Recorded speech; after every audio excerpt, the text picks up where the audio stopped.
Hello, how are you all? Welcome. Let's start with the information about what's happening in the world. It's already been 3 days in March, 3 days of this month, plus the 28th, which was the day the conflict started over there in Iran. And well, what's happening right now is drawing attention, with new attacks, a wave that doesn't end.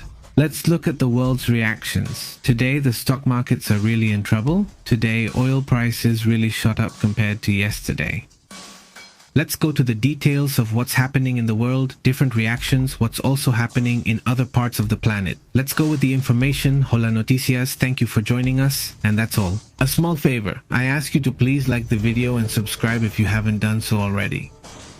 And to those to that community that goes further and helps us with a super chat, with a membership, obviously a big thank you. A thank you because you make this channel possible. So let's get to the information. Thank you very much. And look, we'll start with this image.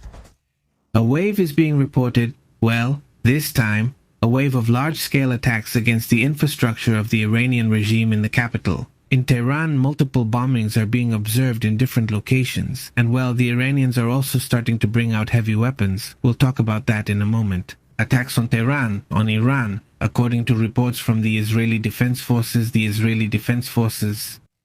Now, on the other hand, there is also a reaction from the Saudi Arabian military. Let's listen to them. We as Saudis can forgive, but we do not forget. We don't get angry, and if we do get angry, we cause harm. And if we do get angry, we cause harm, says the warning from Saudi Arabia, where it seems they are already starting to point toward a military operation. But at the same time, let's go into the details of the reaction of what has been said about Netanyahu, about the issue of Iran's weapons, and all of this. Let's hear what Netanyahu says and get into the details. They will judge with Parashat, Shavua, Zahora, Shera, Salhamalik. And if this regime of terror has nuclear weapons, it will threaten all of humanity. That's why we set out to remove this danger as well, first and foremost, from ourselves, from us. But we are acting here, together with the United States, in the name and for the good of all humanity. I draw immense strength from the resilience of our citizens, from the heroism of our soldiers and commanders. We read in this week's Torah portion, do you remember what Amalek did to you? We remember and we act? Thank you for that. That's a message that gives. From Netanyahu's own point of view, he is the one who has seen the most operations today. Although we are also going to talk about what is happening with the United States, what reactions and what moves they are making. But to begin with, I think one of the most interesting points is what is happening with the United Nations Atomic Agency, the International Atomic Energy Agency. Let's go into the details of what is known. There are already satellite images that have started to come out. And beyond the images, what stands out is that the International Atomic Energy Agency, this organization, which is precisely in charge of nuclear risks, the International Atomic Energy Agency, which depends on the United Nations, has issued an international alert confirming an attack on Natanz.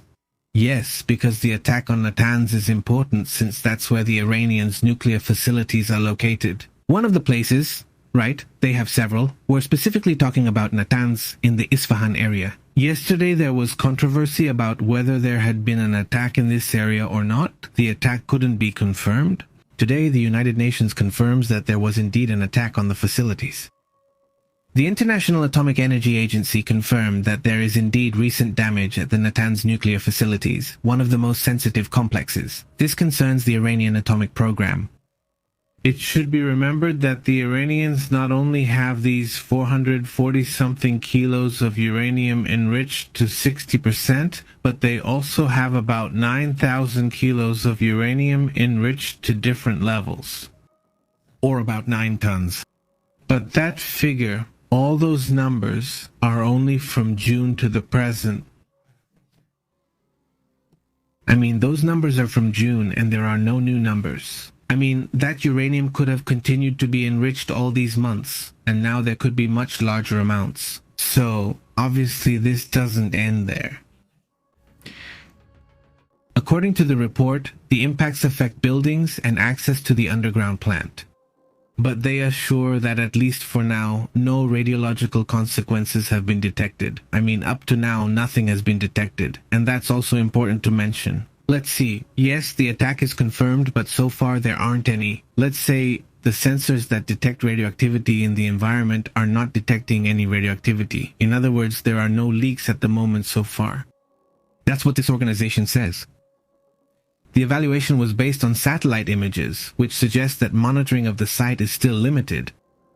Within the tools of these satellites, they can also observe if there is any type of radioactive material leaking, so there is a certain certainty that there wouldn't be radioactive material in the air. They say no radiological consequences have been detected, so far. The evaluation was based on images, but also on tools that detect this type of energy. The facility, by the way, had already been attacked and had been heavily affected. Do you remember last year in June? The war attack happened after 12 days. Well, at that time,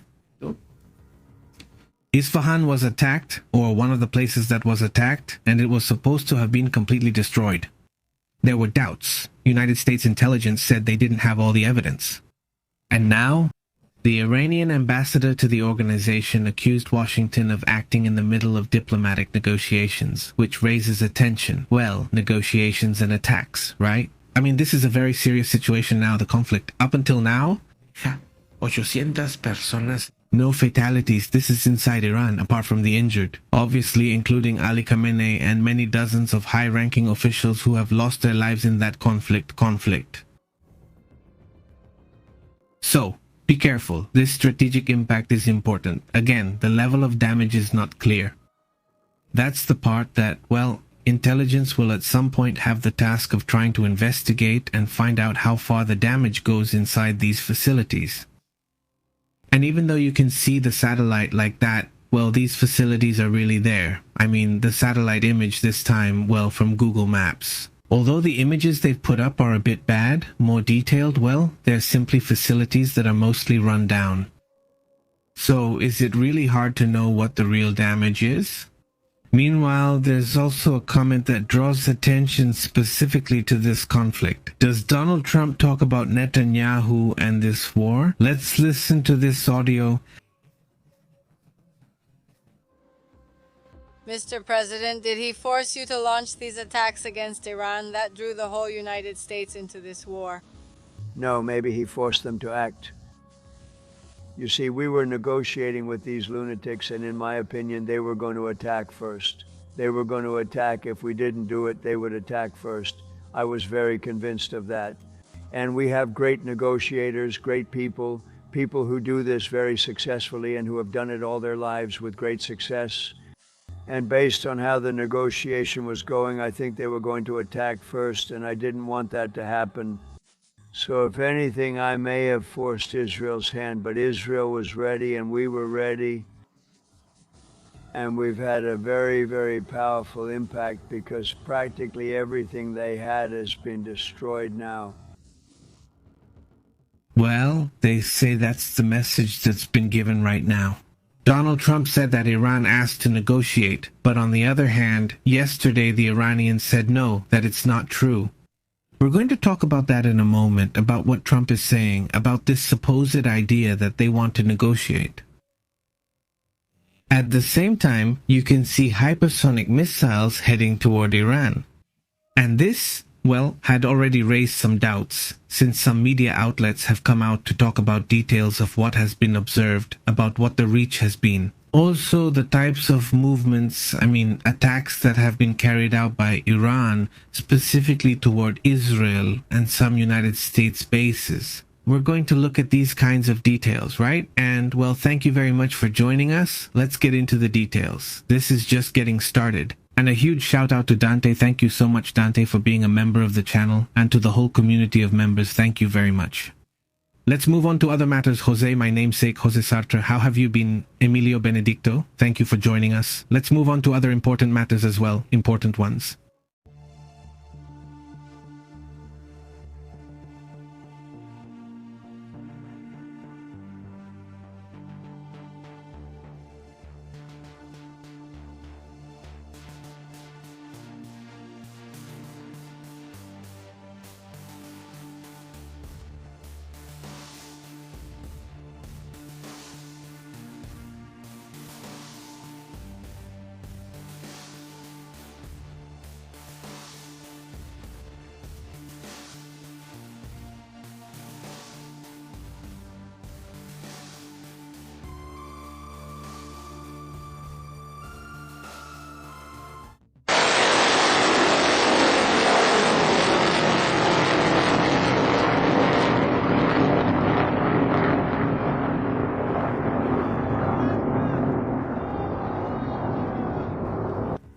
Well, a series of images have been published showing supposed hypersonic missiles from Iran. There are few details, but there are already some sources claiming that these missiles are not the famous hypersonic ones. These, well, it has been known for some time that they have them, so in that sense there haven't been many doubts. The thing was to know if they were going to use them, or if they had the capability to launch them. Not only, well, in a conflict because they hadn't been used. Because the previous time it wasn't done, they didn't attack. I mean, during the 12-day attack it wasn't done. And it caught my attention and I said, why didn't they use them? Right? And well, this time, it would be the first time that it's confirmed that hypersonic missiles are being used, this time against Israel. Iran launched attacks in retaliation for this operation.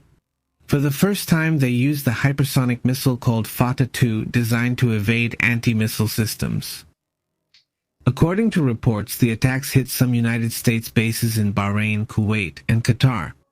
Also, according to various media reports, including some from the country itself, for example, they claim that a missile hit a residential area in Beit Sames near Jerusalem, leaving 9 people dead and 45 injured. This is something we mentioned to you yesterday about this case, which is very, very serious.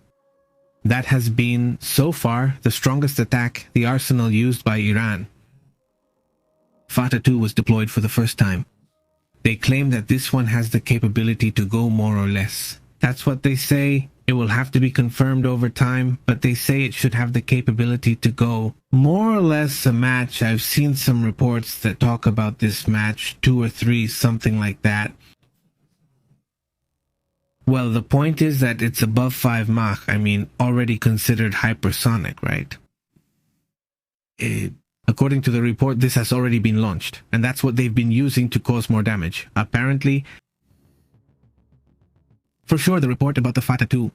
The Cormans 4, also known as Kibar, was also used for the first time. It's a ballistic missile capable of carrying warheads of 1,500 kilograms and has an approximate range of 2,000 kilometers.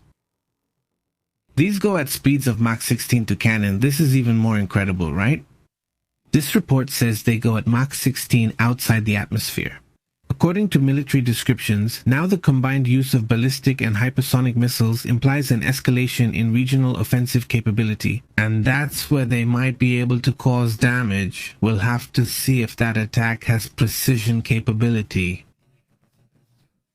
Yes, some images are already starting to come out of Israel, specifically from Tel Aviv, where some damage can be seen. No, at least for now, the first images don't show any. You can't see much damage, but there are already some initial images coming out of Israel. From Tel Aviv, specifically, where you can see, for example, this is another one, and apparently it's a piece of the missile or a car that's over there. The truth is the report doesn't specify. This is just an image, a photo. And what they report from Israel is that they have been using this. These cluster missiles, they have not been using this type of material. And that too, well, has also been harshly criticized. At the same time, it is being observed that certain buildings are still being hit, which they say are infrastructure buildings belonging to the Iranian government. In which, well, they end up like that. They're not completely destroyed, right?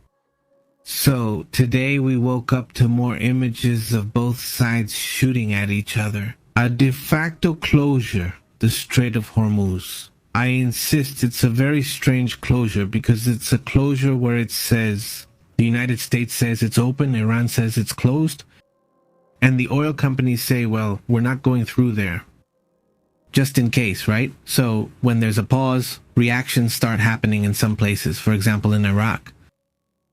Here's the report for you. This is a notice about the Rumaila oil field in the city of Basra over there in Iraq. This is the largest oil field in Iraq and the second largest in the world. Let's get an idea. Well, this one is shut down. I mean, it stopped producing oil because the oil they produce goes into storage tanks. And the storage tanks are full. Yes, so as long as the ships don't take that oil away, they have nowhere to put the oil. So they say we must wait for the ships to take the oil and the storage tanks to empty before refilling them. Because of storage capacity. For now at the ports there's a shutdown, a pause as they say. All oil production activity in Iraq is not suspended for the moment. And this, well, obviously is a bad sign in terms of what this conflict might cause, at least for the moment. If you want, but either way, it's a situation that is clearly starting to cause concern. Right now, we're going to talk in the next point about what's happening in the markets. Today, the situation started off a bit chaotic. Yesterday, the movement was very slight, and some media outlets were already saying that it was a tremendous stock market crash. I don't see the tremendous stock market crash. Today, at least in some sectors, you can see a very curious reaction. Very curious.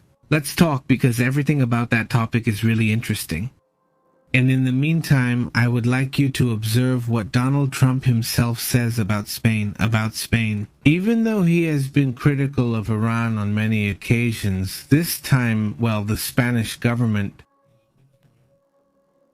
has taken a position very much opposed, let's say, to what the United States is doing. Unlike, for example, France, Germany, England, and so on, other countries. They've attacked and been attacked by other countries, which have responded differently.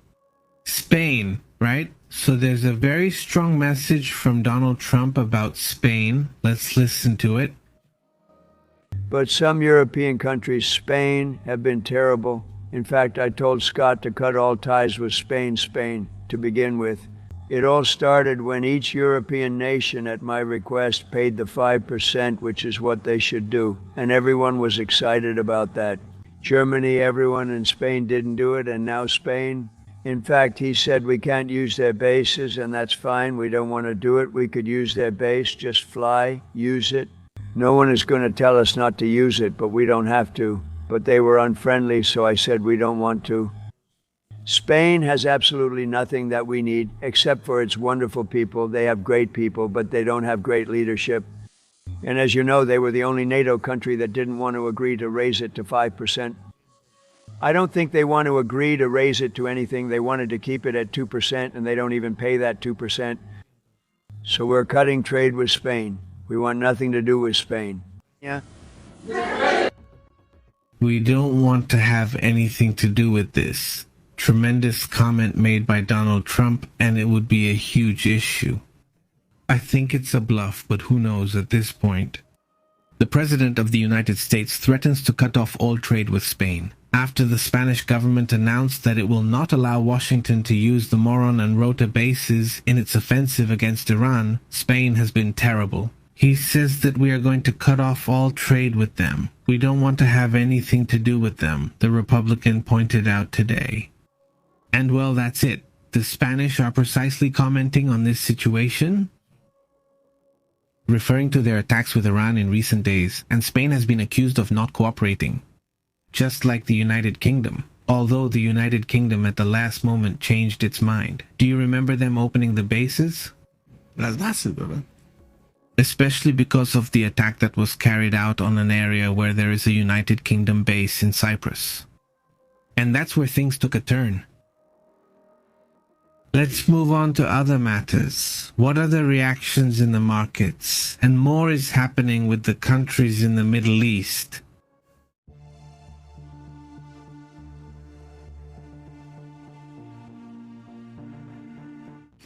Earlier tonight, I was telling you about this. We're seeing it now. These are the Asian markets. This one right here. It's the first day of the drop. It's a slight and very small drop. This is today's.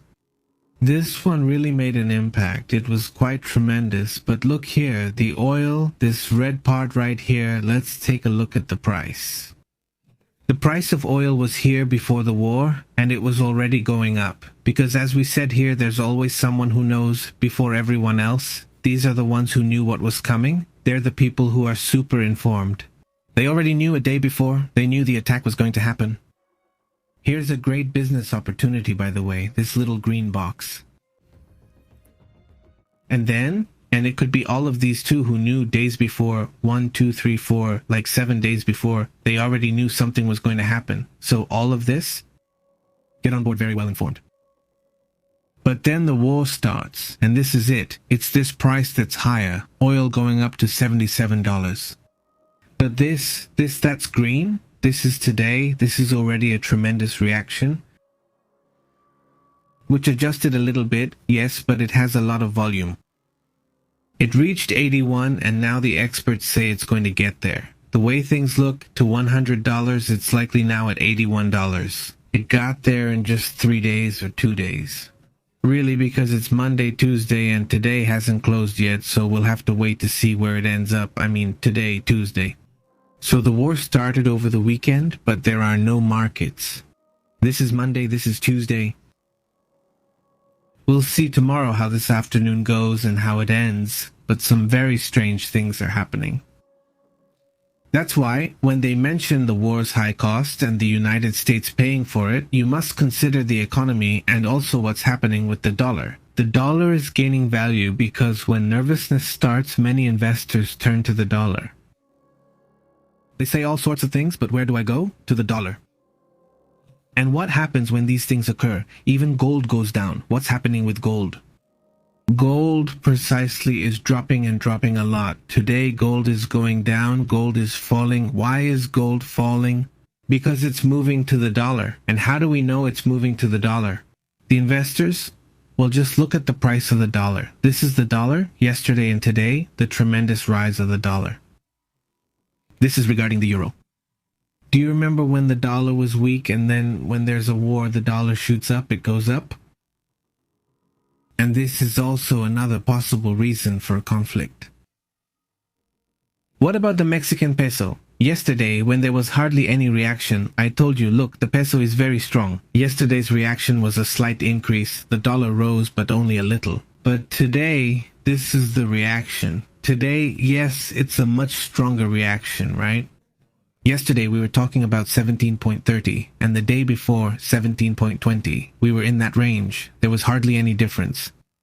Today, it went up to 17.88. It reached that point, and then dropped to 17.67, 17.70, around there, which is the current price. But it's already a much clearer increase. So, oil is up, gold is down, and the dollar is up. That more or less gives us an idea of how the movement is happening, whether it's going to be sustainable or not. We don't know, because, well, not yet, but that's where the movement is going. Dollar up, oil up, gold down. Let's see if Bitcoin quickly stays the same as yesterday, stays within the same ranges. No, it wasn't an excessive rise. It did go up a bit. Bitcoin went from 65 to almost 70. It reached 69, 69.7 more or less. But well, that's where Bitcoin is at. Just a curious little detail. Today the stock markets dropped, including in the United States. Yesterday they stayed in the green, but today they're taking a big hit. This is the drop. Take a look at how the drop happened for the 500 largest companies in the United States. It fell, yes, down to here. Notice how it recovered in just a few hours. All of this is people buying stocks right away. So then what does that mean? I mean, come on. The drop was momentary. Specifically, it didn't happen in Asia, but in the United States, the confidence, at least from what you can see in the chart, is very high. I mean, despite the drop, there's a very quick and strong rebound in the Nasdaq, which is made up of tech companies. There wasn't even a drop, right? So this was yesterday, this line, and this is today. They're in the green, they're, let's say, doing well in that sense, right? There will be specific companies that might have drops, others that will go up, right? But here what we're looking at is the general picture, right? The Nasdaq, which is the tech companies, the S&P 500, which is the 500 largest companies in the United States, which had the drop that lasted a few hours. The market still hasn't closed yet, but look at where the point is. Possibly, I say, we don't know that. If it goes up, well, it's going to give a very good signal in the markets. If the drop happens, if the drop really occurs and the price doesn't stay in the green, then it confirms a drop. But for now, a drop can't be confirmed, at least not right now. No, right? Why isn't it confirmed? A drop? because gold is going down, because there's confidence in the dollar, at least for now. That's what we can see, right? I mean, compared to the euro, the rise is huge, isn't it? I mean, the dollar. So, well, that also happens during conflicts. Things don't move very differently from how they were actually moving in the market. Now, let's move on to other matters. There's also a comment that I think is interesting about what's happening regarding Russia, not from the United States. Let's listen to this.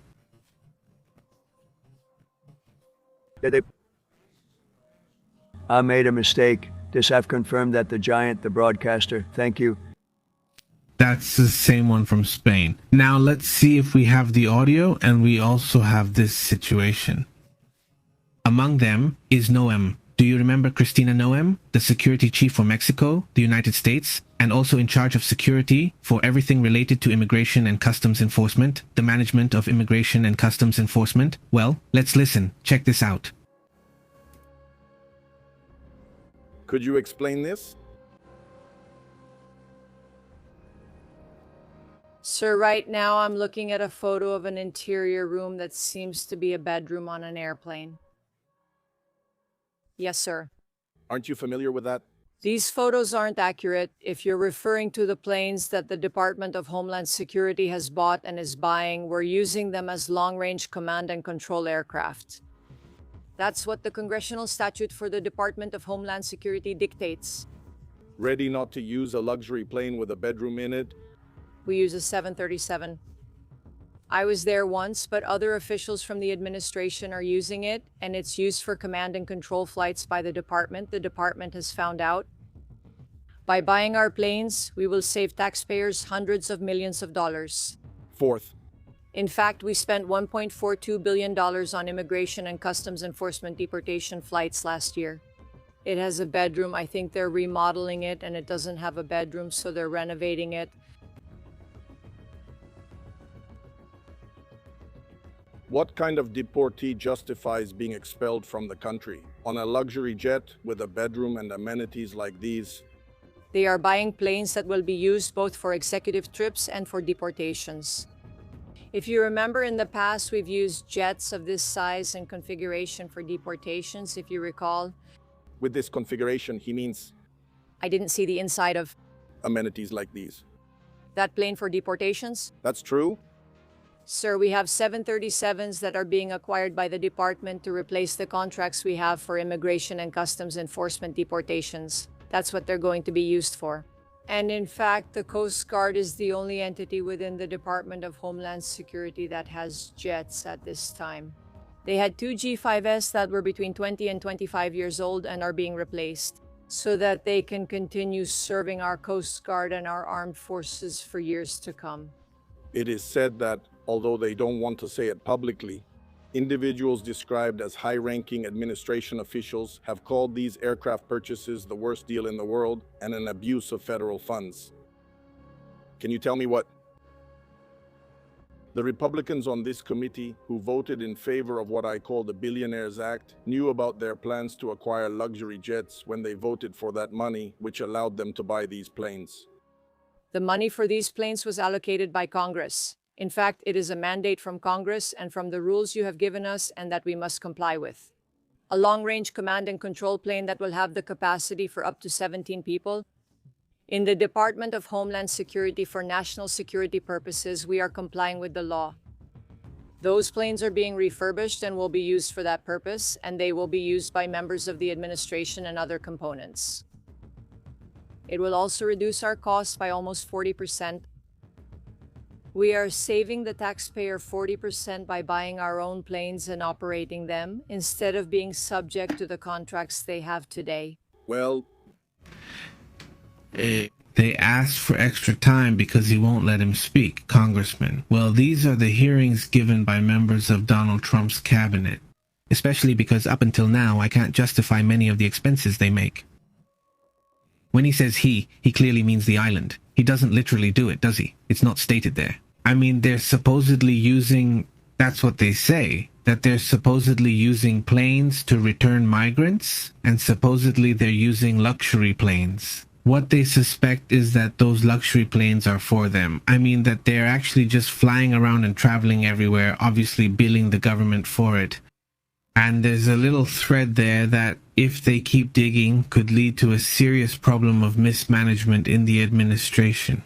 Regarding the money issue, it's a topic that's starting to make some people in Donald Trump's cabinet nervous. It's a topic that we'll be discussing here, but anyway, there's this hearing, and there will be more hearings that we'll be analyzing here. Thank you to Dante for gifting memberships to the community, and thanks to everyone who likes and shares. Let's move on to other topics. Look, there's a report. We'll talk about it later. There's a report coming out from the European Central Bank about what's happening. What do you think is going to happen? What is their analysis of what's coming? Regarding the conflict, how will this conflict affect Europe and the world? We'll talk about that in just a moment, but first, let's move on to other important matters.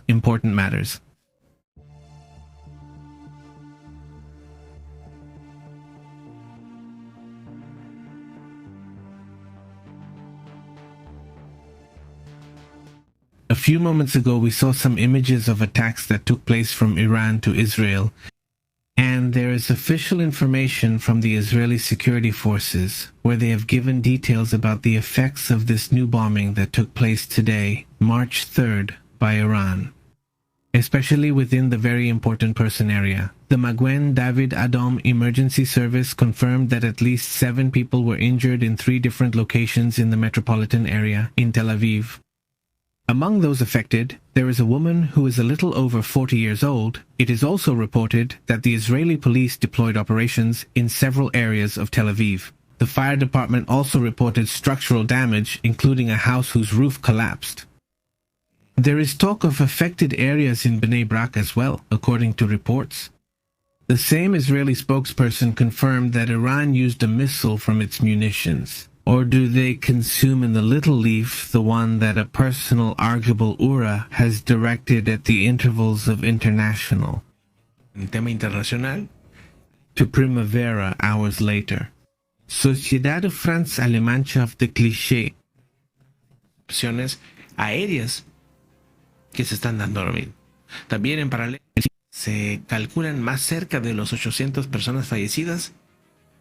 State of a red alert inside Iran. That is 787 people who have died in Iran because of this conflict. That is also important, and obviously it's part of what has been revealed in these last moments. Also, another issue that draws attention is that Donald Trump stated that the United States has an almost unlimited supply of medium and high-range weapons in the face of the Middle East conflict. No, because there was a rumor going around that there was no longer enough ammunition, enough missiles from the United States. And you say, did they really see? I mean, did it look very like they wanted to rush that information out too quickly? Oh. Well, maybe without thinking about it. We're not saying that the United States is one of the countries that invests the most or the one that invests the most. It's not just one of the top, it's the one that invests the most. By far, when it comes to war, thinking that in 2 or 3 days of war, they're going to run out of ammunition. Well, that's being very naive, right? I mean, that's obviously not the case. Now, having limited supplies, that's not true either, but the White House, and it's happened again, hasn't it? The President of the United States assured that the country has an almost unlimited supply of medium and medium-high-range weapons.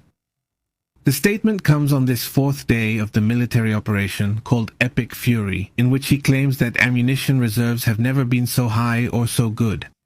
Sending a direct message to both Iran and regional allies, the President maintains that with this arsenal, wars can be fought forever. This marks a strong rhetorical shift from his historic promise to avoid prolonged conflicts abroad. Based on what has been done, they believe that today one of those waves might come. It was said that there were 24 hours before a strong wave, and this wave could be today. From the Secretary of Defense's advisor, I respond with the firm stance of Los Rios. He will go as far as necessary. Rule ruling out national reconstruction missions like in Iraq or Afghanistan, since these reconstruction missions that took place in Afghanistan or Iraq are not going to happen. In this case, according to what the High Command says and adds up, they had eliminated 40 high-ranking officers. Now they are talking about 49 Iranian high-ranking officers, and it's not known who is in command. They haven't wanted to say. Yesterday, the Iranians were expected to report who the new supreme leader would be. The report simply didn't come out. I mean, it wasn't given, it didn't happen, so that's obviously important as well. Let's move to another interesting point.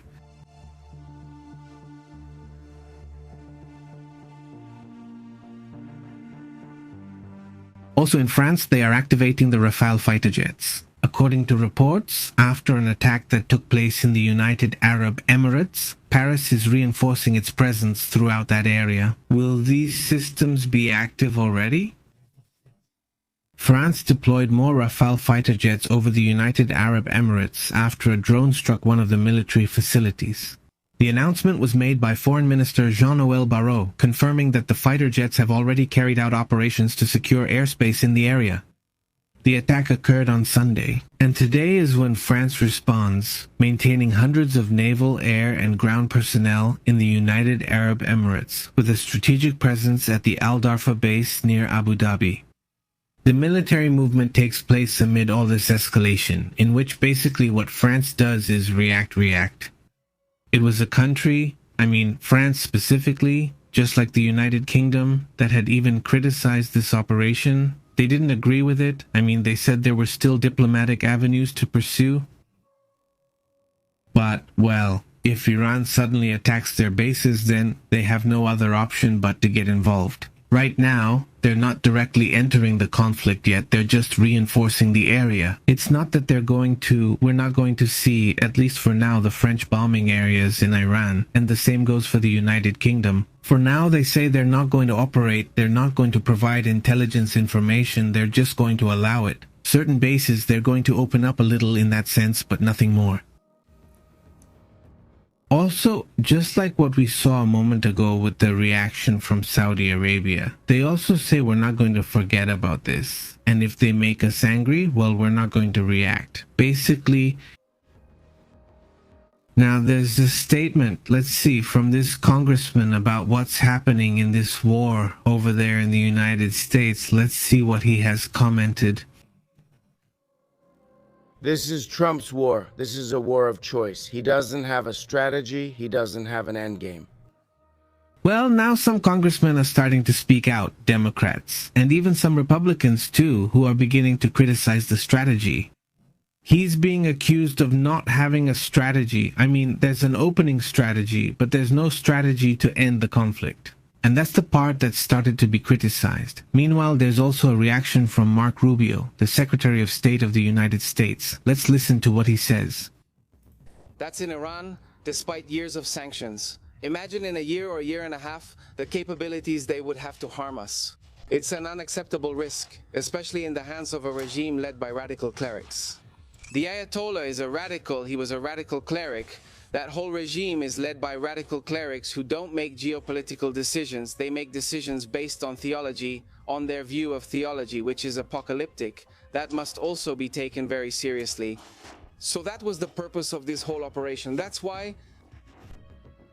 Well, there it is. That's more or less the message that Marco Rubio has been giving for several days now, but he keeps repeating it, insisting that the attack is, let's say, against an unconventional government, one that doesn't operate according to the logic of more or less well-known governments, but rather this is a government that they say governs according to theological logic.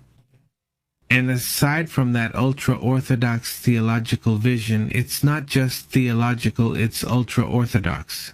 And that's where, because of the situation, things get even more complicated, right? Those have been the main repeated comments on that topic. Now, let's move on to other important matters. By the way, a big shout out to Marsha Alexander, all the way to Taiwan, who tells me he hasn't commented much lately because many people here have been asking about him. but he tells us that he is listening to us. It's just that he's involved in a project. So I send him a big greeting, good luck with his project, and I'm glad that he's listening to us. I know that it's not possible to comment every day, but I want to tell you that we are paying close attention to the earthquake that happened over there. In Taiwan, there was a magnitude 5 earthquake that was felt strongly, but fortunately, it didn't cause any major damage. We're not really paying attention, obviously, because right now, we're very focused on what's happening in Iran. Because of how important it is, we're not moving on to other topics, also about what's happening around this whole conflict.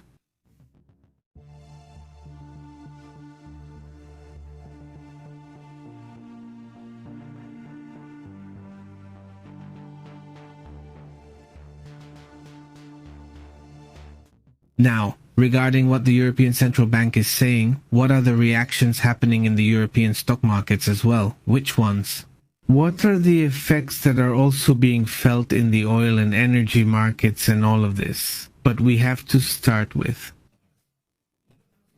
the European Central Bank, which has already raised the alarms, says that the escalation in the Middle East could hinder the recovery of inflation in the Eurozone. The chief economist of the European Central Bank, Lain, would have warned that a prolonged conflict, or if this extends, will directly affect the global energy supply, but especially the European one. The focus is on the Strait of Hormuz, the area where a good part, 1/5 of the world's oil and gas comes from. A total or partial blockade, whether it's a complete blockade or people are too nervous to go out or only a few go out, there will be a direct reaction in the markets. The risk is, he says, almost immediate, according to estimates from the ISIS consulting firm. For example, he says that a 15-day shutdown would drive the gas market, for example, up to 90 euros per megawatt hour. That means there would be a 50% increase in the regulated rate, for example, in Spain, just to give us an idea. So instead of paying this, just add 50% more, right? Basically per month. Natural gas could also go up in price, but the gas rate itself couldn't be raised. I mean, over there in Spain and other countries, the energy shock could also be felt. The European Commission for now is ruling out a risk that is only temporary, but this could take a few days, and if it is felt, it could be long-lasting. And that's where the big question lies. If it's there, it's good that you're going to pay a little more for a lot more, whether it's for electricity or whatever. Okay, the problem doesn't exist. The problem is that it has a domino effect on everything else. I mean, producing food, making a product, getting a product to a store, the price goes up. So as a result, everything goes up in price, food gets more expensive, products get more expensive. Is there inflation in prices when these kinds of things happen? Yes, that's where a war is paid for, through inflation. That's always what they call inflation. They don't call it something else. They call it the hidden tax, or the tax, right? Of course, in the end, it's a tax, because in the end, that conflict or those conflicts end up being paid for by someone. And it's not just the country that starts it, but it gets paid for. Above all, when there's a general increase in oil prices, that's when you have a forced inflationary effect. For now, it's still too early. We don't know if this is really going to happen or not. There's already been a significant initial increase in oil prices. If that continues, if it holds, then obviously you'll see an effect. There will be some countries whose economies are prepared for something like this, maybe because they have oil, maybe for other reasons, but in general, there's a rise in prices. In general. If analysts are already starting to notice this, well, it's happened before, now, within all of this. But the main European stock markets also had sharp declines.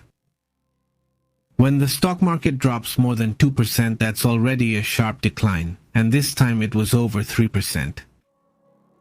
For example, Paris dropped 3.1%. London ended up at about 2.9%, so almost 3%, and the Euro stocks lost more than 3%.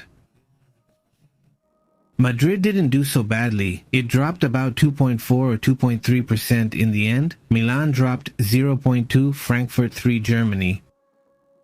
So, well, I mean, yes, these are significant drops, but that level isn't being seen. Let's take a look at the drop the S&P 500 had.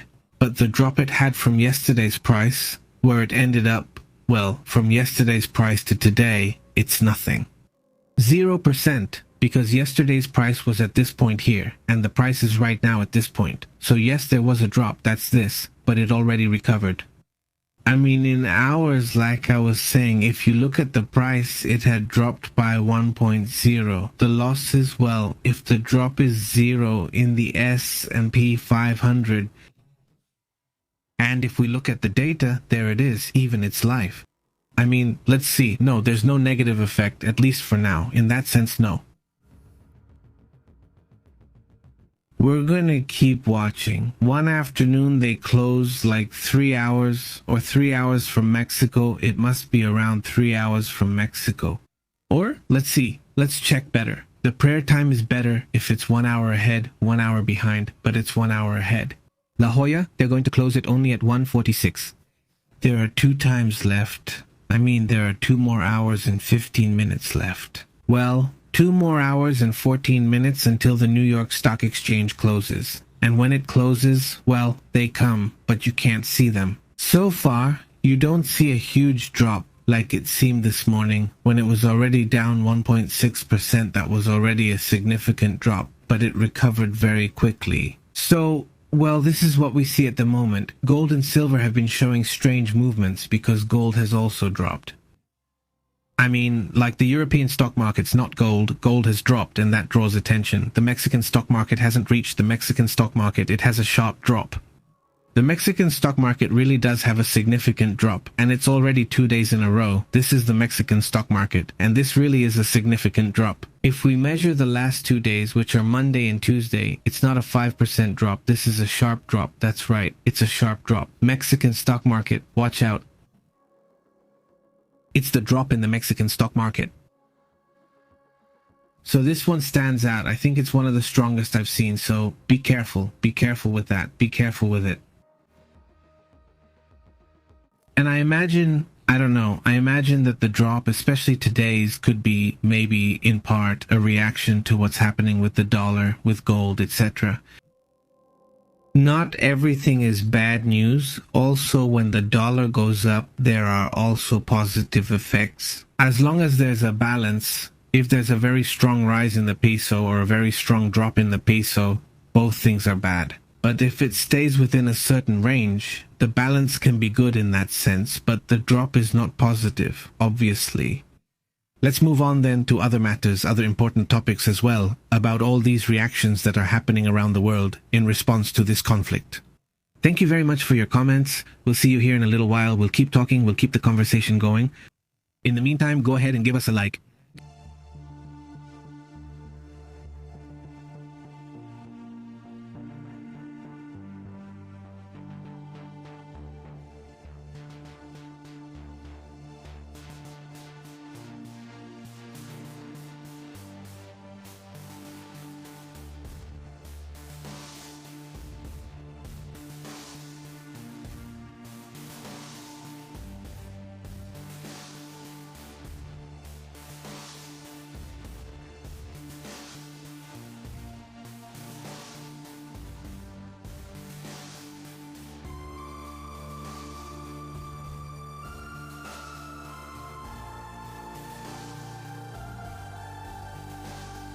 Pay attention to these images because, well, Iranian sources claim that the Israeli Defense Forces attacked ammunition warehouses near the Valdavar train station area west of Tehran. We'll see later what the Israeli Defense Forces sources have to say about all this movement. It won't be good. And that's not the only image. Let's see, let's look at this. Some other images. Let's see, give me a moment. This is another image. Yes. There it is. I think we have another one. This is another image. It's part of what's been happening in these attacks. Not there, there, somewhere around there. Well, now they say this might have been an ammunition warehouse. That's the part that, well, if that's the case, then the operation continues in the same way, aiming to act against everything that's military. No, We saw it yesterday. We talked about this issue yesterday about how there's been a series of attacks, a series of moves against everything that's military. I mean, planes. If they see a plane, they shoot. They see drones. They see buildings. They see all those kinds of things. Well, they keep happening. Obviously, that's part of what's going to keep happening now. Pay attention to this. This is an intelligence report, but obviously there isn't. There still aren't, as usually happens in conflicts, details, for example, about what kind of munitions they were. No, that would also be interesting, right? To know if it's artillery or what it's about. It's not known that these bunkers have also been attacked. Bunkers where the missiles and all that are kept. Meanwhile, he insists, Donald Trump insists, that they want to negotiate, but publicly at least he says it's not true. Through another message on his Truth Social account, Donald Trump again insists that he is trying to go negotiate. The president published in his message today that the United Forces weapons supply capabilities to face the situation have almost unlimited reserves, he says. We practically have an unlimited supply of those weapons, the president points out. Wars can be fought forever, he says, and successfully using only these supplies.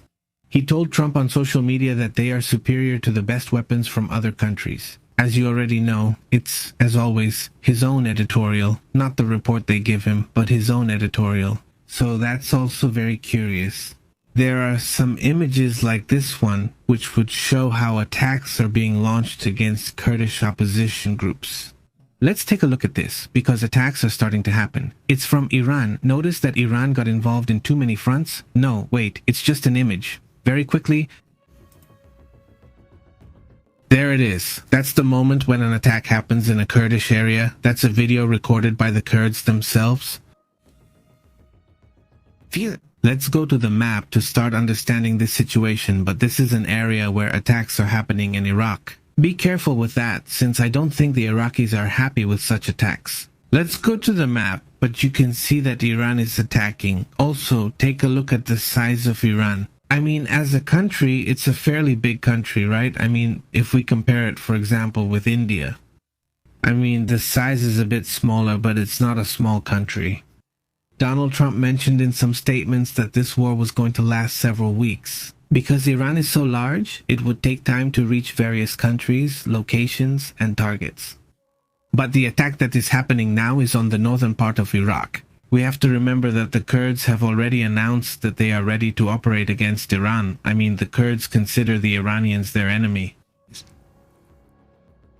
Days before the war, a series of mountain locations were already observed where fences were being put up supposedly to stop the Kurds. Come on, please, when have fences ever worked? I mean, right here, between Mexico and the United States, have they tried to put up fences or not? Especially in conflict situations, a fence isn't going to help much now.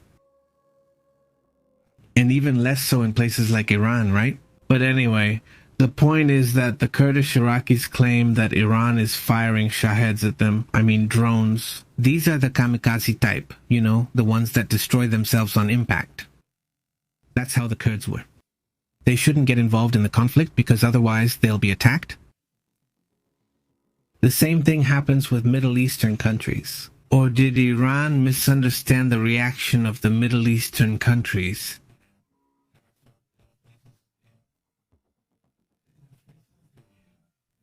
Because the reaction has been practically the opposite every time they are attacked. Every time. The Saudi Arabs mainly, but also the Emirates, have been opening up more space for operations within their territory, even with the possibility that the conflict will also grow on that side. Not what the military spokesperson, the spokesperson for the Saudi Arabian military, said a little while ago when we saw him.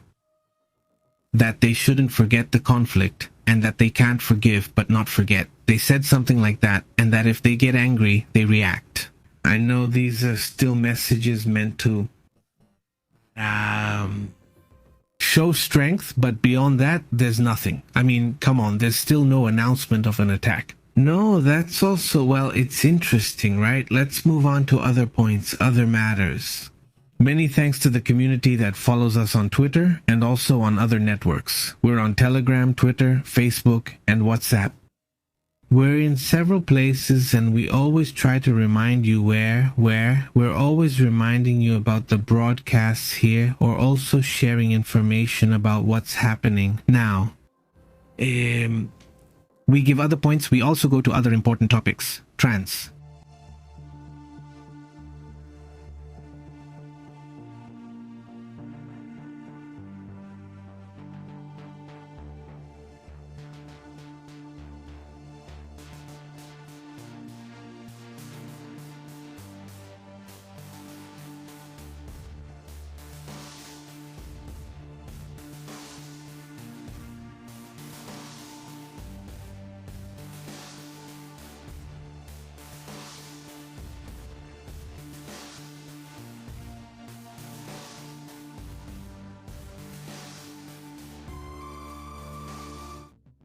Look, they're definitely reporting. There are a series of satellite images. This one we're seeing here, yes, they're definitely reporting. These images would show the extent of the attacks. This in the Middle East, yes. What's happening? What do they reveal?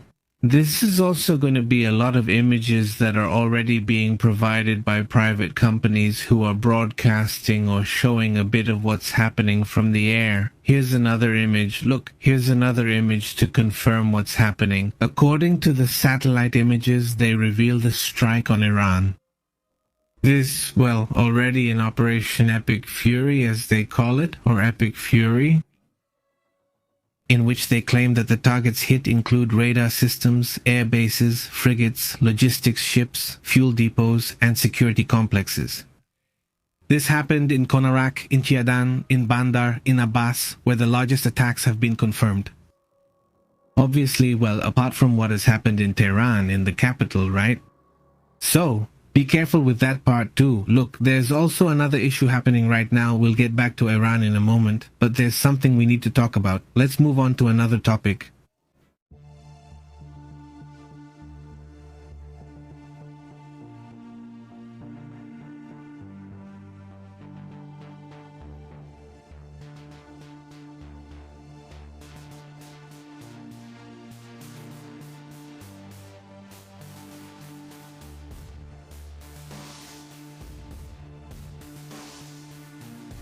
They're sure to report a magnitude 6 earthquake. What's that? According to the report, let's talk about the earthquake. That would be in Indonesia. Magnitude. It's a strong earthquake. The possibility of a tsunami was ruled out, but it's not very deep, so it was felt strongly, right?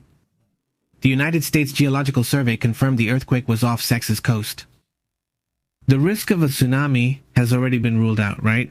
But it was still a significant earthquake. It ended up being a 6.1 or 6.2, that's the final figure. 18 kilometers deep. According to reports, this happened on the island of Sumatra in Indonesia. So far, no victims or significant structural damage have been reported. The movement was confirmed by the United States Geological Survey, but it also triggered an alarm in the west of the archipelago. One of the most seismically active areas on the planet, by the way.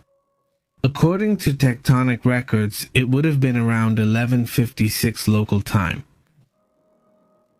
Its epicenter was approximately 60 kilometers from Sinabang, the capital of that area.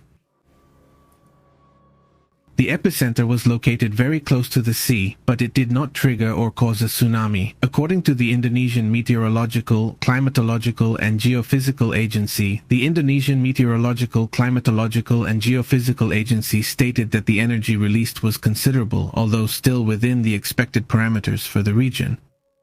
The National Disaster Mitigation Agency deployed teams to check for possible damage to critical infrastructure, from homes to basic service networks. So far, there are no fatalities and no serious injuries have been reported.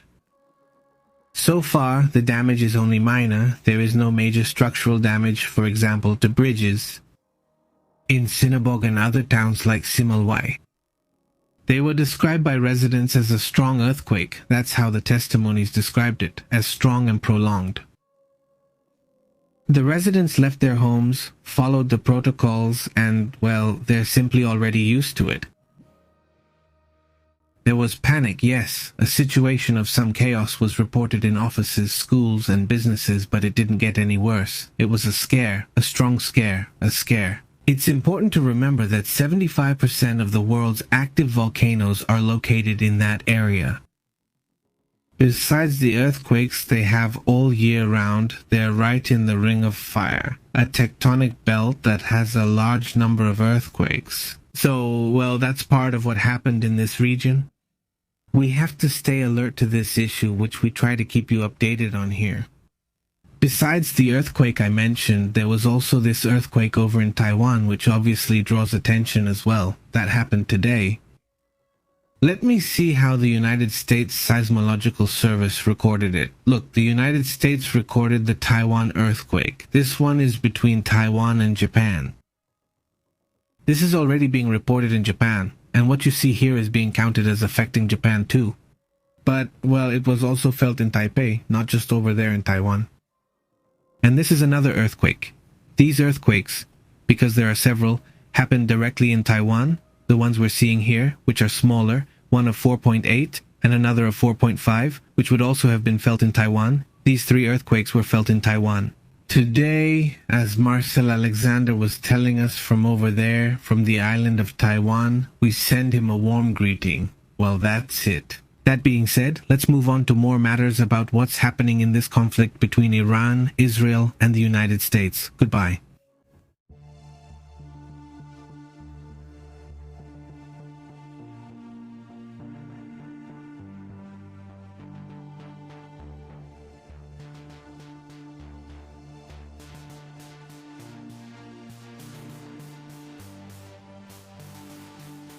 There has already been a reaction from Russia, as well as from China and Turkey, to the conflict that is currently happening between Iran, the United States, and Israel. Let's get into the details, because I think there will be reactions over these days. Things won't just stay the same. I expect ongoing reactions. Russia, China, and Turkey issued a joint call to immediately stop the war by the United States and Israel against Iran. Last Saturday, the Turkish President Recep Tayyip Erdogan ordered, or rather condemned would be the word. He condemned the bombings against Iran as well as the attacks with Iranian missiles and drones against neighboring countries. He condemned the attacks by Israel and the United States against Iran, but also the attacks by Iran against its neighbors. The Turkish Foreign Minister, Hakan Fidan, held talks with representatives of the United States. He also spoke with representatives from the United Kingdom, Qatar, Greece, and the Kurdistan Autonomous Region. From Beijing, the Chinese Foreign Minister, Wen Ji, also reacted and spoke directly with Gideon Zar, who is in charge of foreign affairs for Israel. Yes, he also spoke with Israel. Juan warned that force will only bring new problems and serious consequences. He says, the use of force. And, well, also China says that Iran is a strategic matter and maintains that negotiations between Iran and the United States were showing progress before the attacks began, and they thought that the diplomatic path was the one that should be followed. And, well, gay labro. The Russian foreign minister spoke with the Omani mediator. Yes, he spoke with the one from Oman to insist on stopping, to seek a halt to the hostilities. Well, that too, it wasn't a reaction expected by those countries, no, obviously not. The conflict threatens, he says, to close strategic energy routes, like the Strait of Hormuz, causing oil prices to skyrocket, and well, we already know what's happening, right? That's a call made by Turkey, by Russia, by China, which was expected. Russia had already made its comments, and Turkey had also done a couple of things. China reacted very strongly when Khamenei was eliminated, by the way. And here, well, as we had already mentioned, this topic isn't here, so, well, just be aware of that issue. There are also other things to discuss about that topic, other reports, but let's move on. Let's go to that. Let's go to that.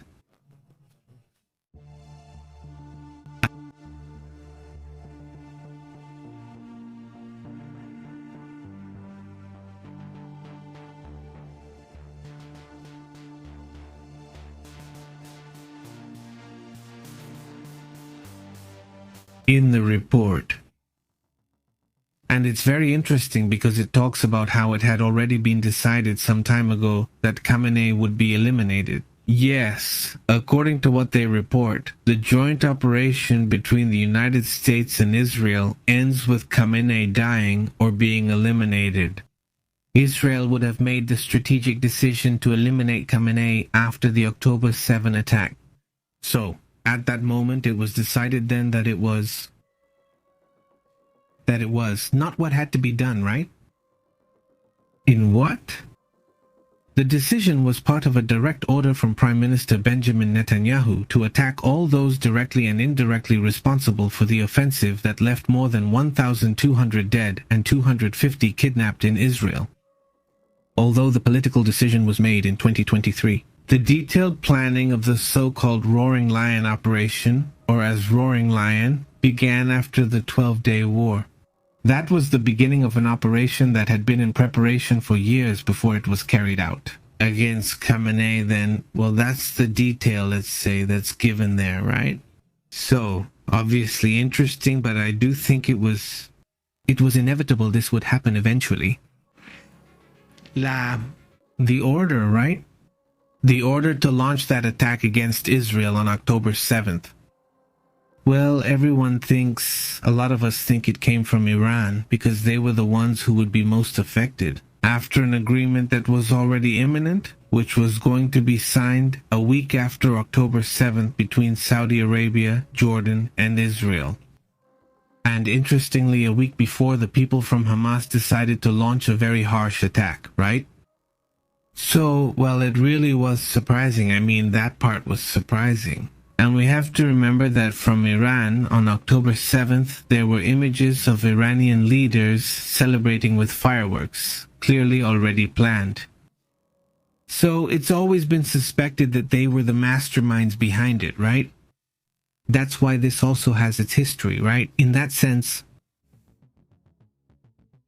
Let's look at other reactions that are also important in this conflict, because the United States ambassador is also sending a message about what's happening in Egypt. Let's go, let's check it out.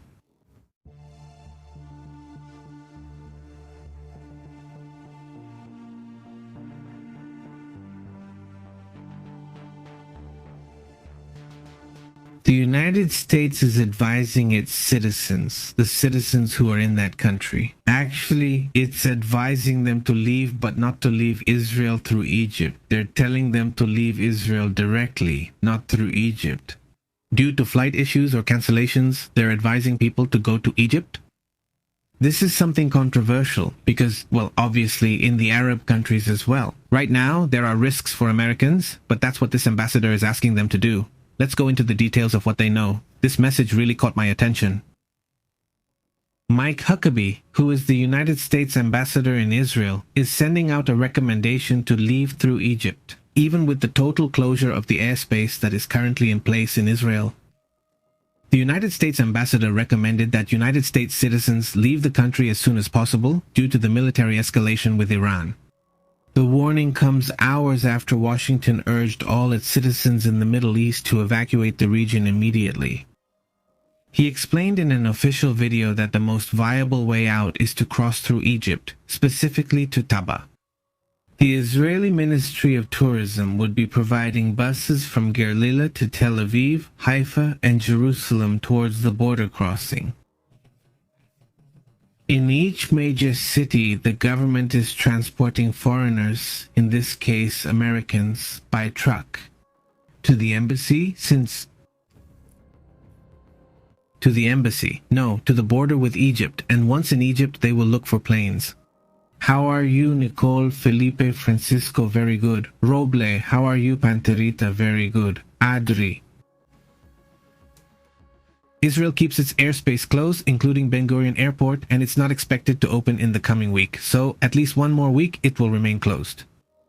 Qatar, Syria, Iran, Iraq, Kuwait, and Bahrain also have their commercial airspace closed.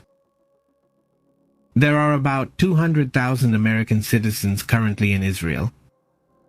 They're being told to leave, but not everyone wants to. Those who do won't be able to leave through Egypt anymore. Hukevi, the ambassador, reiterated the importance of registering in the Smart Traveler Enrollment Program from the State Department to receive official updates. In his message, the ambassador emphasized the geopolitical context. After 47 years of Iranian hostility, he says, against the United States, he stated that now a yabasta is being marked together with Israel. That's the message they've been giving out there. Well, it's part of the changes that have been happening. In all of these, in this whole situation, in this whole conflict, let's cover other key points too. Orders.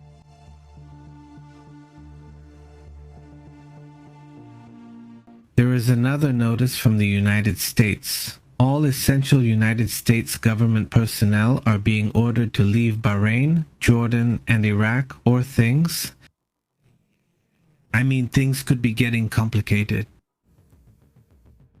The United States State Department has ordered non-essential personnel to leave these three countries, Iraq, Jordan, and Bahrain.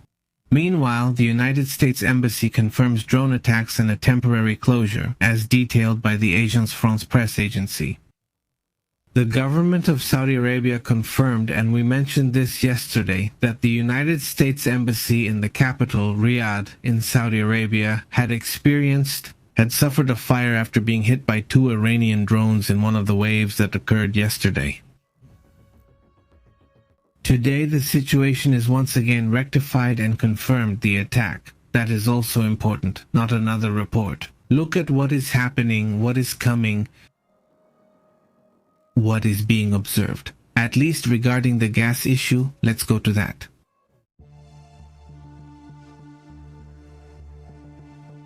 There is a global alert right now because gas, in an update that is happening right now, is skyrocketing by 42%.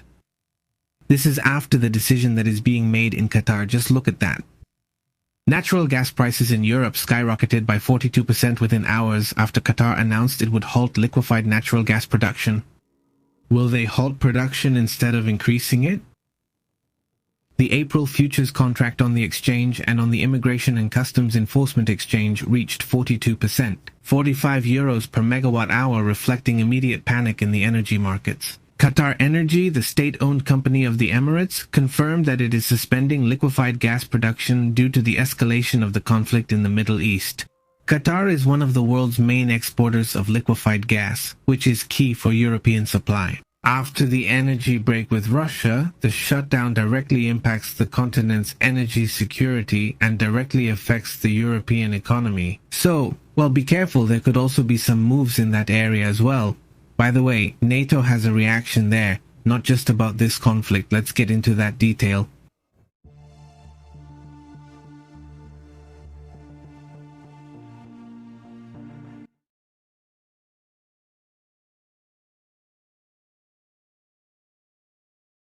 Look, NATO hadn't said anything, but now the Secretary General of NATO is making a statement. Mark Rutte says that the bombings by the United States and Israel against Iran have broad support among European leaders. The statement was made during an official visit to North Macedonia, where he said he had spoken with several heads of government over the past weekend. And when is the attack happening?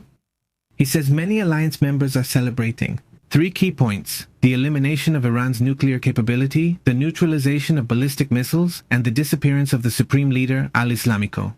So, what NATO says, or what the Secretary General of NATO says, is that the European leaders are celebrating this part. That's what they thought was right.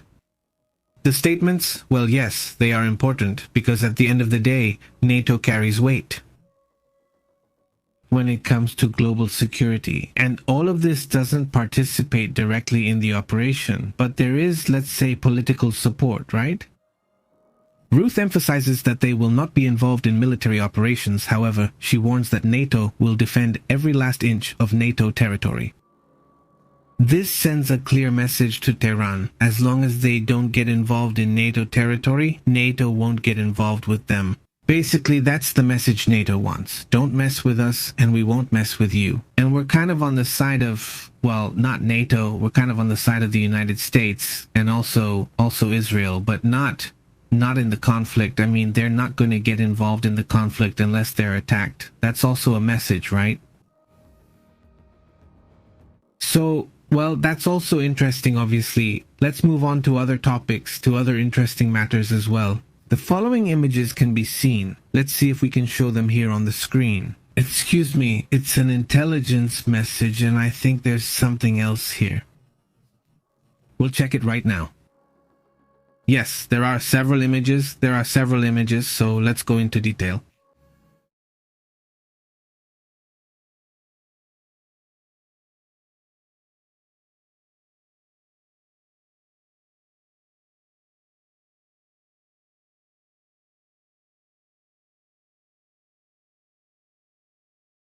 Well, this is an image that has been declassified by the United States Central Command. They have published images of recent attacks against Iranian one-way attack drones, including several Shahed 136, which were being prepared to be launched against targets throughout the Middle East. Or are they missiles that are, well, rather Shaheds, kamikaze drones, there they are, that are being destroyed. They weren't going to be launched all over the Middle East. In several areas in southern Iran, Shahed drones have already been neutralized. Another image that is also surprising is this one. If we can show it, there it is. It is reported that the Arctic Metagas, a ship from the Russian Shadow Fleet, which is sanctioned by the way, is on fire in the Mediterranean Sea. Yes, now we should wait for this, huh? Because this is something I haven't seen confirmed, so I'm going to leave it as one of those things that we need to wait for confirmation on. No, because it does catch my attention. Obviously, it would be a huge deal. But I haven't seen confirmation, right? Let me see. At this point, is there already confirmation about this topic? Yes, it is. It's already confirmed. Let me see. Send it to me. Yes, go ahead. Yes, this.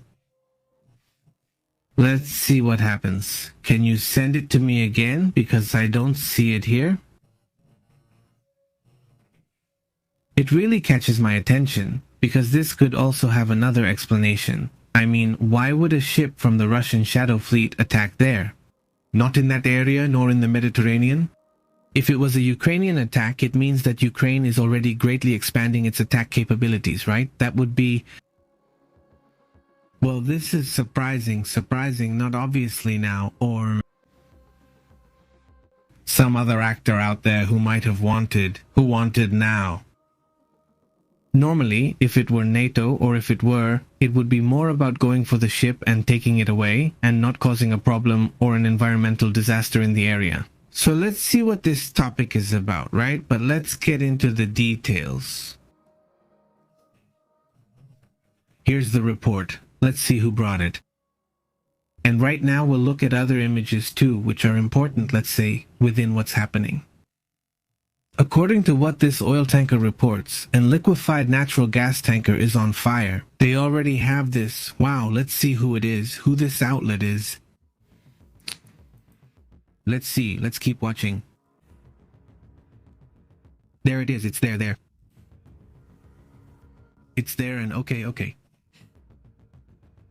According to the reports, it is confirmed that at least it would be this oil tanker, the tanker, this one, as they call it, Arctic tanker. No, Arctic Metagas, that's what they call this ship. For sure, they are reporting this Russian liquefied natural gas ship. It was identified and is located in the Mediterranean Sea, according to maritime and security sources. And in fact, it's reported by a website that specifically handles maritime data in the Mediterranean area. They claim that the vessel was off the coast of Malta. Suddenly, contact was lost, they went to see what was happening, and suddenly they arrived. And well, since it's one of those ghost ships, it usually doesn't have much contact with the authorities of the countries it passes by. Contact was lost off Malta's coast, and the ship would face sanctions from the United States and United Kingdom. Which, well, would also show that it was one of those ships that has been hiding from these countries. One of the sources cited points to the possibility that it was a Ukrainian naval drone attack. No confirmation exists that the attack happened that way, or it remains unknown. The security service of Ukraine has neither confirmed nor denied involvement. They haven't said anything about it. The incident happens in the context possibly of what's going on in the Middle East. That's why it's kind of curious, isn't it? And besides the issue that affects what's most needed right now, which is the gas issue. Well, yes, very interesting. Present. Look, Reuters already has it too. Reuters already has it. I see that several are already picking it up. Okay, it's starting to show up there. Alright. Well, what an interesting turn, right? So, above all, let's go to the map. Look at where it would be. I mean, we're going directly in front of the coast of Malta, right? We're heading there. Where would it come from to begin with? I mean, or rather, where would it go? That would be the question about the oil tanker. Would it be coming from Libya, I suppose, right? The Russians have a lot of contact with the Libyans. It couldn't be, I don't know. That's where this ship would have been seen, not in the middle of the Mediterranean. Where was it going? Who was it going to sell to? Or who had it just bought from? I mean, it was curious. The topic was interesting, but let's move on to other matters. Other images that have also been shown include this one.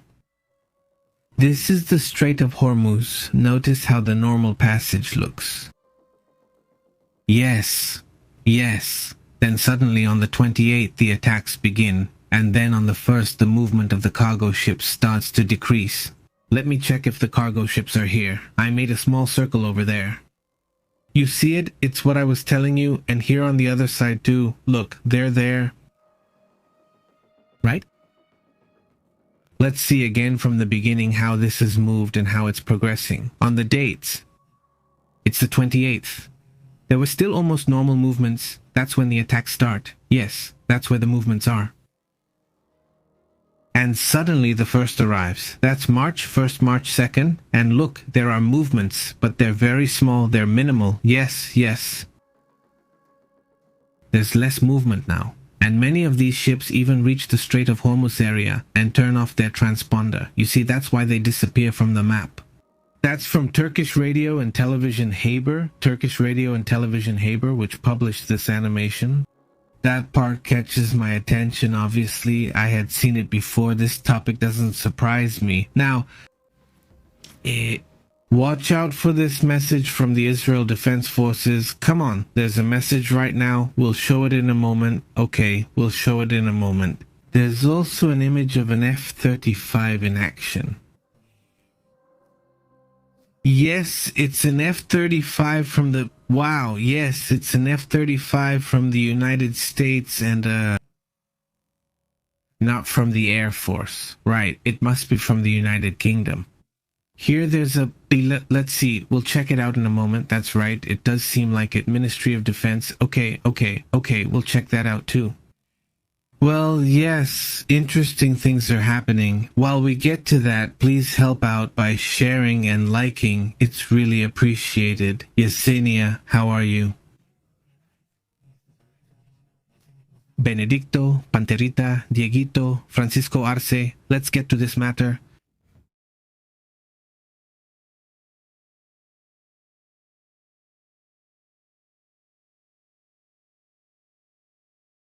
And the official responsible for Iranian activity in Lebanon, who personally instructed Hezbollah to attack Israel in defense of Iran instead of defending the state of Lebanon. Well, let's see. What is he saying? The Israeli Defense Forces.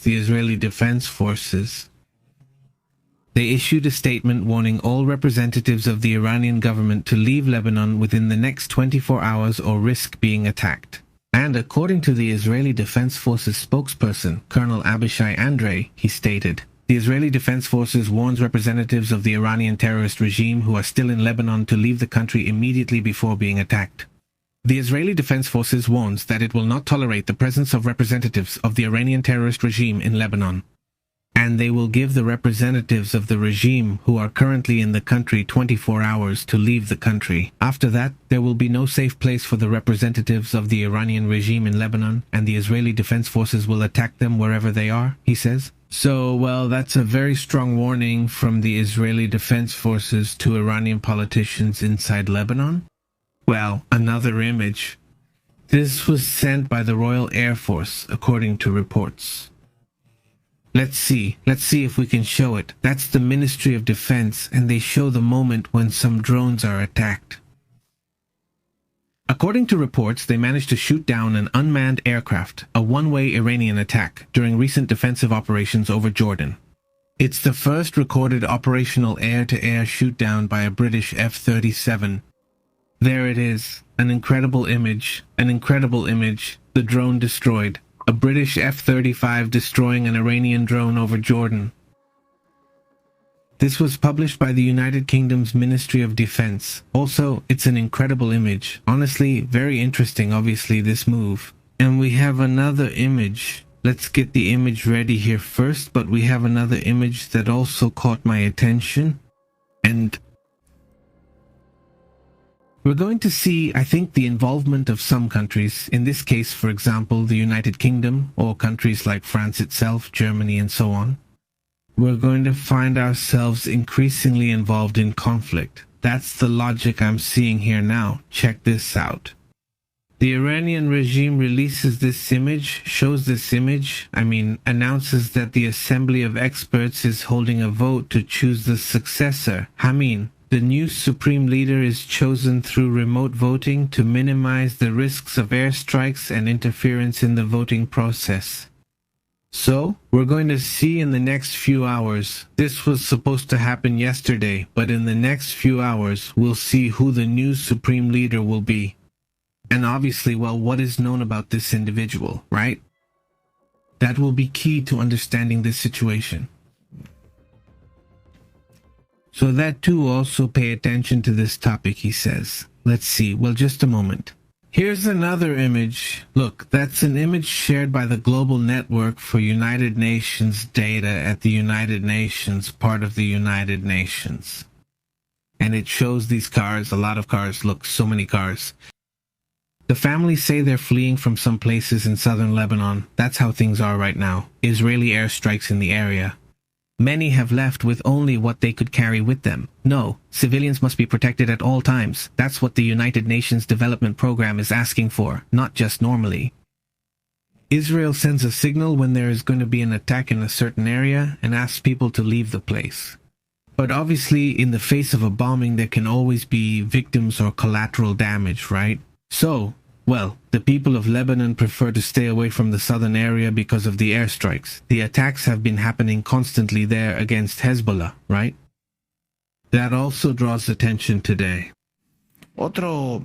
Another image that also surprises me. This is an image I've been sharing. The FBI itself doesn't show this.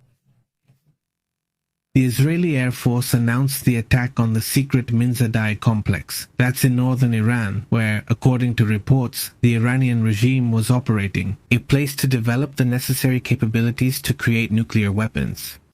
Inside the complex, a group of nuclear scientists was secretly working to develop a key component of the nuclear weapon system, and military intelligence tracked the scientists' activity and located their new base at the site, which enabled a precision strike against the complex.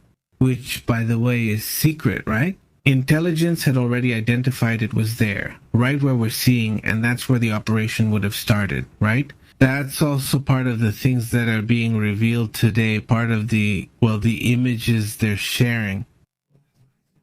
Not the same in this case, or rather, this is the Israeli Air Force showing this image. That's also, well, obviously important. And, well, let's look at this image. This is a separate point, right? But it's a very interesting image. This is reported, not sent. Now he sends his regards and sends us this image. This is shared by the International Space Station. What you're seeing here is a sprite, one of these phenomena in space. A red sprite over Mexico and the United States. Look, what a beautiful phenomenon. What a beautiful phenomenon. This can be visible from the ground, but it's very hard to see. It's very, very subtle. You have to pay close attention to the sky. And suddenly you can see those like little red sparkles. Yeah, like little red streaks, the famous sprites, which are rarely photographed from below, from the ground. Because the phenomenon lasts just a little while, and besides that, it's very subtle. It's not like the auroras, which are a bit more visible, though they also don't look as bright as they do in pictures, but let's say you can see them a bit more. So, if you're in an area without light pollution, then maybe you'll be able to see the phenomenon. I mean, when it happens, which is already rare. This time, well, the space station captured it and showed this image. Honestly, well, those kinds of phenomena are always interesting. I don't know if anyone was able to see it, the lunar eclipse. The truth is I didn't get up. I didn't get up early enough to see it. No, but anyway, congratulations to those who were able to see it, the lunar eclipse. It's also important because now, let's move on to another topic.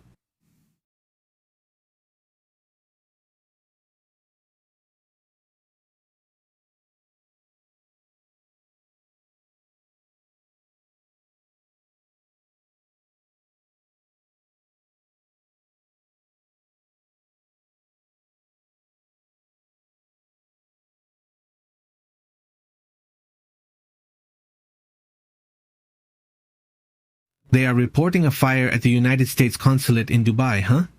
Huh? It seems to me that they're reporting that again just a minute ago. Yeah, let's see. Let's see what's going on because they sent me something else here. Astrid sent me something else. Let's see. Let's check it out. It's just that I already checked the thing on Twitter and yeah, it seems like there's something in what they sent me on Twitter that's interesting too. But let me see first what Astrid sent me here, because yeah, it's... Give me a moment to check. Come on, just a minute, let's go.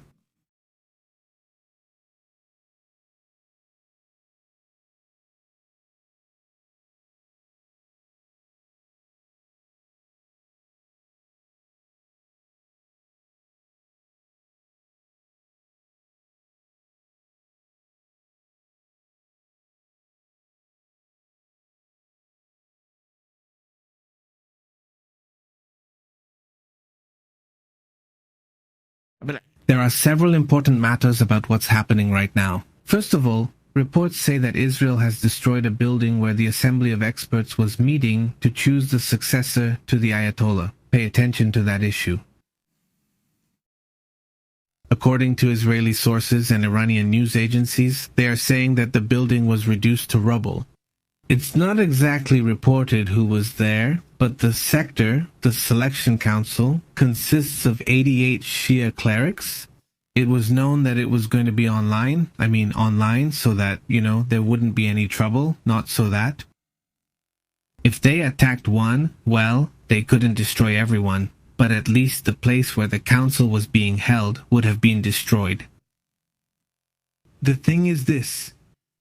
Look, here's the picture of how the building ended up. Those are the first images I'm starting to see from the event, let's say from the place. That's going to be the place. Where the next Ayatollah was going to be chosen.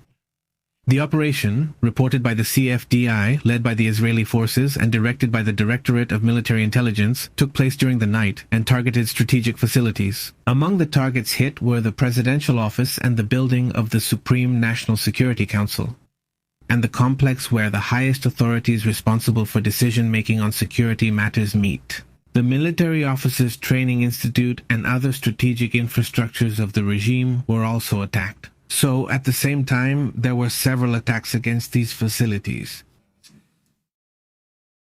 Another thing that stands out is that the United Kingdom is announcing the deployment of a British Navy instructor.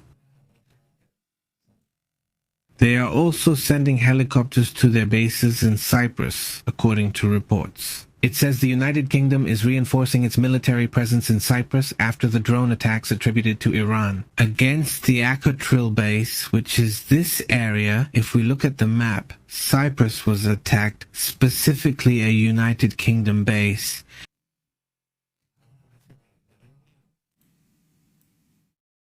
And that's why the United Kingdom is reinforcing the area. Although for now, it is not directly entering the conflict, it is already starting to destroy, for example, drones. Where? Over here in Jordan. Just now we saw the image shared by the United Kingdom Defense showing them destroying an Iranian drone in this area with an F-35, by the way.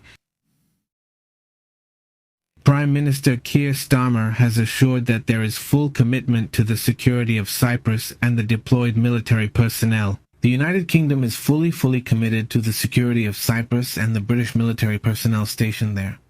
We continue, he says, with our defensive operations, he says over there. Well, this is also an important topic. Donald Trump says that most of the people we had in mind to succeed Ali Khamenei, or most of those who were sure to be the next supreme leader, have already been eliminated. That's what the President of the United States says. Let's get into the details. This is intense, so let's begin.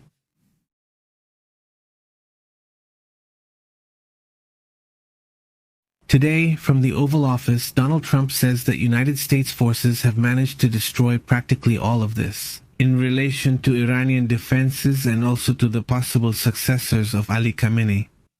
According to the president, the decision to order an attack was based on the conviction that Iran was planning to attack the United States. Given the rapprochement, or rather the stagnation of the negotiations, so they say that they've already eliminated practically all possible successors to Ali Khamenei. Another issue that also draws attention is what might have happened. Because I didn't want to comment on it yesterday because sometimes these things aren't confirmed and I was waiting for confirmation. But what really caught my attention was that there was a women's soccer game in which the Iranian women's national team participated. Yeah, I don't know if you saw it somewhere. Wow, let me see, because I have the video here. No, but if I have it handy, but what caught my attention was that they didn't sing the anthem, right? I mean, the women's team well, they didn't want to sing? No, as a protest. We're not going to say here what we don't have. I mean, I'm not going to put it like that, because people in soccer are always very sensitive. But I at least want to say this. No, they are. And if you see the image, it's there on Twitter. I'm not going to repost it, so those who follow us on Twitter can see it, okay? She doesn't sing the anthem while they're there. She doesn't sing the anthem, so the national team was obviously surprised, right? The gesture happened during a match against South Korea at the Gold Coast Stadium in Queensland, there in Australia, where they ended up, by the way, losing 3-0. It's the team's first official match since the Middle East war began. The players stood still, looking straight ahead without singing, in an image that obviously went viral. Neither the coach nor the players have wanted to comment on the subject. They didn't want to get involved or talk much. Do you realize the trouble they could face?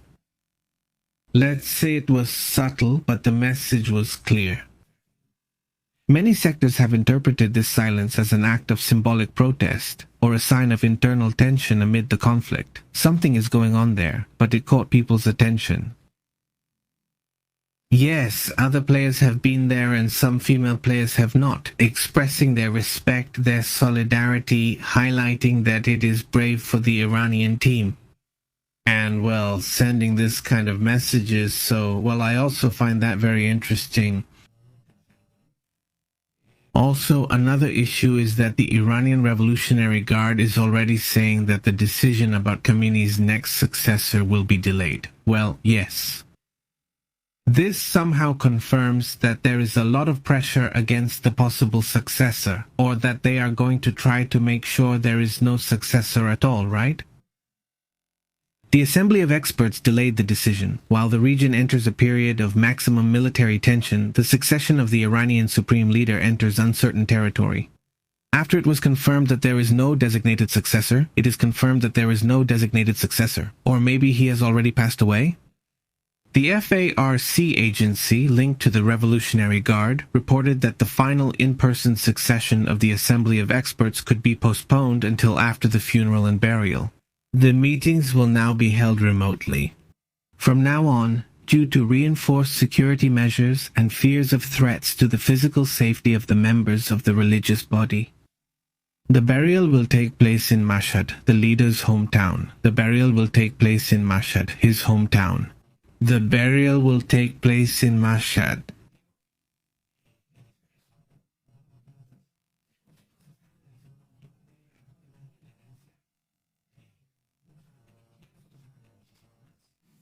Del dinero que tenía oculto Ali Khamenei en Londres, en Mallorca, en España. Leader's city, the burial will take place in Mashhad, hometown, burial in Mashhad.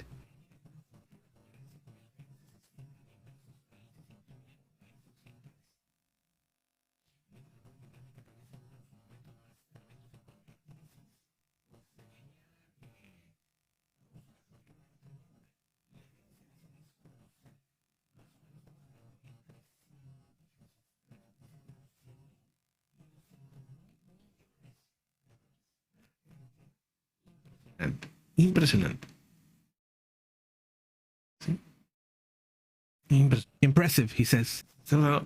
Dice, according to the inheritance, it's a colossal inheritance that would range between 100 and 200 billion dollars. It's tremendous. The funeral is impressive.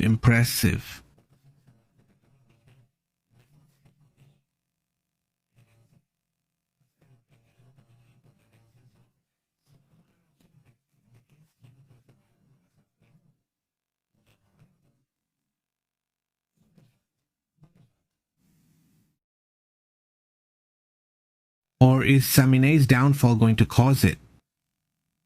Will it create many multiple characters? With a lot of money? Not sure about power, but definitely a lot of money, and there will probably be pressure to see what is done with that money, for sure.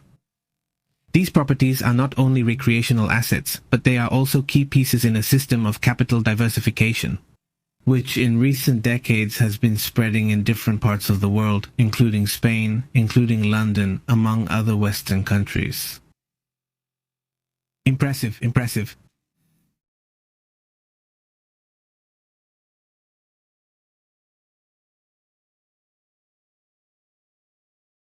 How have you been, Novak's dad? A big greeting to the whole community watching us live. Thank you so much for joining us. Well, so how have things been turning out? Let's see what happens with this information I gave you about this, well, possibly another attack on an embassy.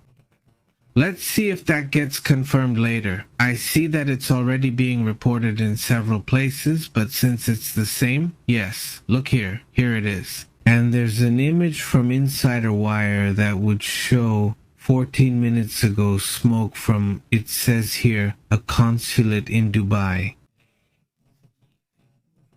Let's see if it gets confirmed, but it would be huge. Yesterday there was also an attack on an embassy in Dubai. Now it would be a consulate. Let's see what other information there is, right? But there's also an Iranian attack that hits an oil tanker in Fujairah that's in the United Arab Emirates.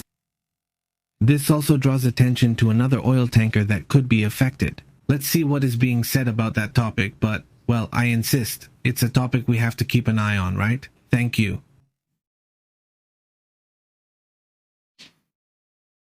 Alright, let's go to the comments. How have you all been? How is this week going? Does it look like a busy week? Daniel, how have you been? Very good, Giselle Hines. How are you? How have you been? He says, let's see, what have you heard? About the aircraft carrier, Lincoln says. A friend's son is on that aircraft carrier, he says. Right now everything's fine, okay? The aircraft carriers haven't had any problems. We have to remember that the aircraft carriers are very far from the conflict zone. And besides being very far away, they're surrounded by a fleet that protects them. So yes, it's very difficult, not impossible, but it is difficult for an attack to happen against these aircraft carriers. So that's basically the last option the regime would have if they wanted to try to carry out some kind of attack on this type of target.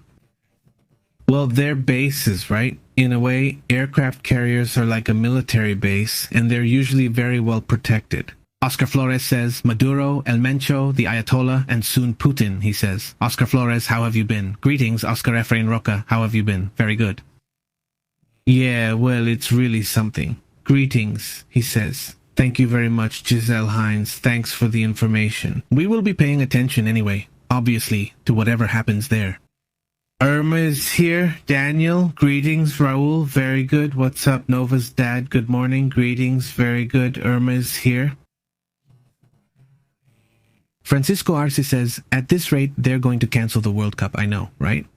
At this rate, news bulletin, how have you been? They say the war. Collateral damage is almost inevitable and undeniable. Cowards hide behind the innocent whom they use as shields. Very, very terrible. They use us and put God and soldiers among the population. He says, how is this possible?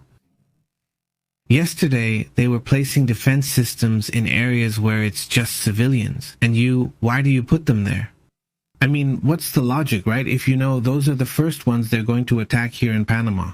The eclipse showed up really well. It was beautiful. That's great, Yesenia, that you were able to see it. Greetings, very good, says Benedicto. Greetings, Dieguito. Well, to the whole community, thank you very much. Well, we'll see each other again later, right? There will be another update soon, whether we're here or outside, but we'll update live. So thank you very much for joining us. We'll be back in a little while with other topics. A hug, take care, see you later.